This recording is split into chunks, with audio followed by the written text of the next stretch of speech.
कि यदि आपने किसी को फांसी दे दी और बाद में पता लगा कि वो निर्दोष था, तो सुधार की संभावना नहीं है।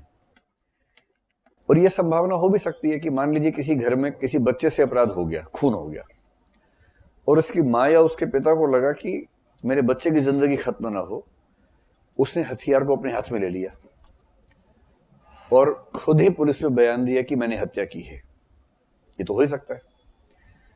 फिर पुलिस में इन्वेस्टिगेशन हो, इन्वेस्टिगेटिंग ऑफिसर जब आए तो वो खुद महिला कहे कि मैंने ही हत्या की है, सारे प्रमाण भी इस तरह से मैनेज कर ले। जज पूछे तब भी ये कहे, जज कहे कि नहीं, चाकू जितना अंदर तक घुसाया गया है लगता नहीं कि आप घुसा पाएंगे। वो कहे एक बार आओ जरा सामने, अभी हाथ कंगन को आरसी किया, अभी ट्राई कर लेते।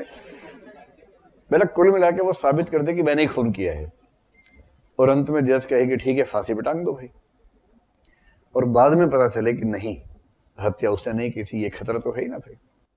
यदि आप मुझसे पूछेंगे तो मैं कहूंगा मृत्युदंड एक सही व्यवस्था है, जिसके लिए हमारे सुप्रीम कोर्ट ने बड़ी अच्छी बात कही है कि रेयरेस्ट ऑफ रेयर केसेस में इसका प्रयोग होना चाहिए। रेयरेस्ट ऑफ रेयर का मतलब विरल में से भी जो विरलतम मामले हैं।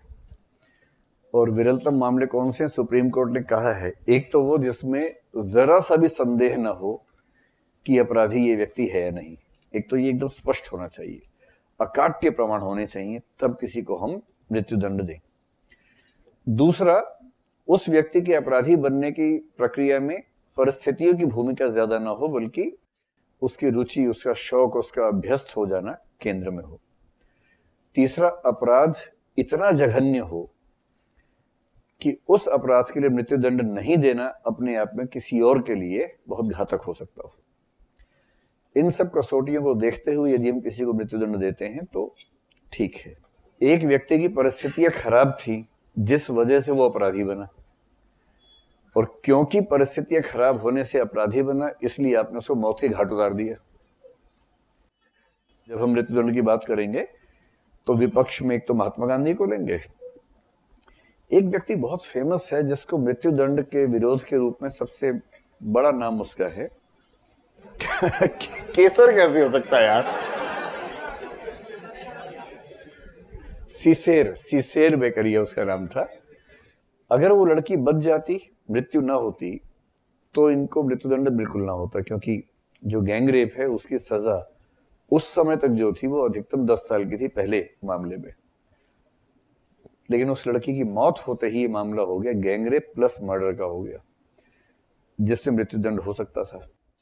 तो फिर जब मामला इतना हाई प्रोफाइल हो जाता है, फिर जुडिशरी भी दबाव में रहती है। तो मृत्युदंड हुआ 4 को, एक ने आत्महत्या कर ली।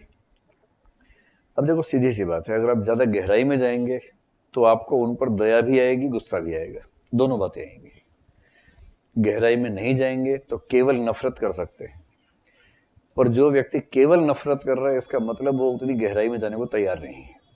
नफरत करना आसान ऑप्शन है, हम सब करते हैं, करने भी चाहिए ऐसे लोगों से, पर थोड़ा और गहराई में जाएंगे तो आप ये भी समझेंगे कि समाज में किसी खास वर्ग के लोगों में इस तरह की ज्यादा टेंडेंसी अगर दिख रही है तो इसके पीछे सामाजिक आर्थिक परिस्थितियां भी कहीं ना कहीं मौजूद होती हैं।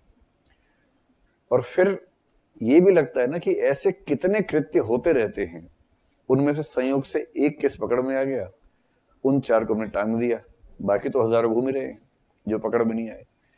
इन सब बातों को सोच के फिर ये भी लगता है कि हो सकता है आगे चल के वो सुधर जाते। सुधरने का स्कोप इस मामले में हम नहीं मान के चल रहे हैं, क्योंकि इस समय देश की अंतरात्मा पर जो घाव है उस पर मलहम लगाना जरूरी है। उस मलहम के लिए 4 लोगों को टांगना जरूरी है, तो टांगा जा रहा है। तो इससे ये ना समझे कि मैं विरोध में हूं, मैं सिद्धांततः इस फांसी के समर्थन में हूं, पर ऐसी घटनाओं को देखते समय मुझे खराब लगता है। जिस समय किसी फांसी होती है उस समय मुझे थोड़ा सा अजीब सा लगता है, सामान्य बात है। लेकिन हाँ, अगर आप मुझसे पूछेंगे सिद्धांततः मैं इसके समर्थन में हूं या विरोध में, तो वैसे मामलों में फांसी हो, मैं इसके समर्थन में हूं। क्योंकि जो लोग किसी लड़की के साथ ऐसी बदसलूकी कर सकते हैं, उसको जान से मारना तो अलग बात है, इतनी क्रूरता से मार सकते हैं, और ऐसे व्यक्ति अगर समाज में घूम रहे हैं तो किसी और की जिंदगी खतरे में है, ये भी तो एक पक्ष है।